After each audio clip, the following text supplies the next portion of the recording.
મહત્વના સમાચાર આવી રહ્યા છે જંબુસરથી। જંબુસર નજીક બોટ પલટી જવાના મામલે હવે તેના ફૂટેજ પણ સામે આવ્યા છે।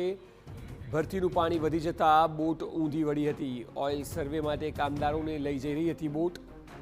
એક કામદારનું મોત અને 30 જેટલા કામદારોને બચાવી લેવાયા છે।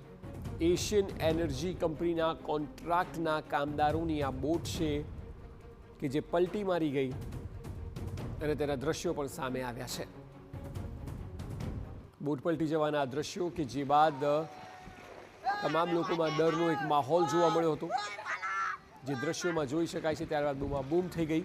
અહીં બોટ પલટી ગઈ, 30 જેટલા કામદારોને બચાવી લેવાયા, એકનું મોત થયું। વધુ માહિતી આપી રહ્યા છે સંવાદદાતા અંકિત મોદી। અંકિત, હવે દ્રશ્યોમાં સ્પષ્ટ દેખાઈ રહ્યું છે કે કઈ રીતે બોટ પલટી મારી ગઈ અને ત્યારબાદ લોકોમાં ડરનો એક માહોલ પણ હતો। જી અક્ષય, સ્પષ્ટ દેખાઈ રહ્યું છે કે સીધી લાપરવાહી છે। બોટમાં કેપેસિટી કરતા ખૂબ વધારે લોકો દેખાઈ રહ્યા છે। સાથે સાથે તેમની સુરક્ષાના પણ કોઈ પણ સાધનો તેમણે પહેર્યા હોય તેવું કોઈ દેખાતું નથી।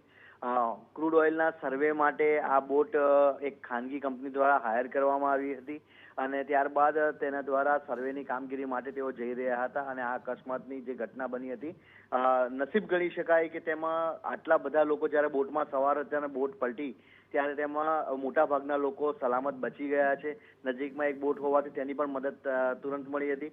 જે બોટ હાંકનાર વ્યક્તિ હતો તેનું આ ઘટનામાં મોત નીપજ્યું છે। જ્યારે સાથે સાથે સ્થાનિક પોલીસે હવે આ મામલાની તપાસ શરૂ કરી છે।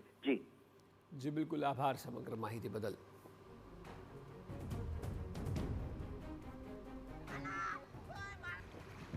તો ભરતીનું પાણી વધી જતા અચાનક બોટ પલટી મારી ગઈ અને ત્યારબાદ પણ લોકોની બૂમાબૂમ સંભળાઈ રહી છે। અચાનક આ સ્થિતિ સર્જાતા ઉહાપોહ સર્જાયો હતો, ડરનો માહોલ હતો। 30 જેટલા કામદારોને બચાવી લેવાયા છે, પરંતુ જે પ્રકારે અમારા સંવાદદાતાએ જણાવ્યું તે મુજબ એકનું મોત થયું છે।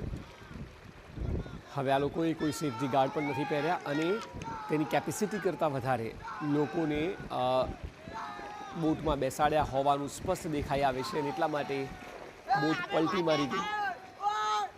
ત્યારબાદ બૂમાબૂમ થઈ ગઈ હતી। ભરતીનું પાણી વધી જતાં આ બોટ ઊંધી વળી ગઈ। સદનસીબે જોકે એકનું મોત ચોક્કસ થયું છે, પરંતુ હતા વધારે લોકો, 30 જેટલા લોકોને સુરક્ષિત બહાર કાઢી લેવાયા છે।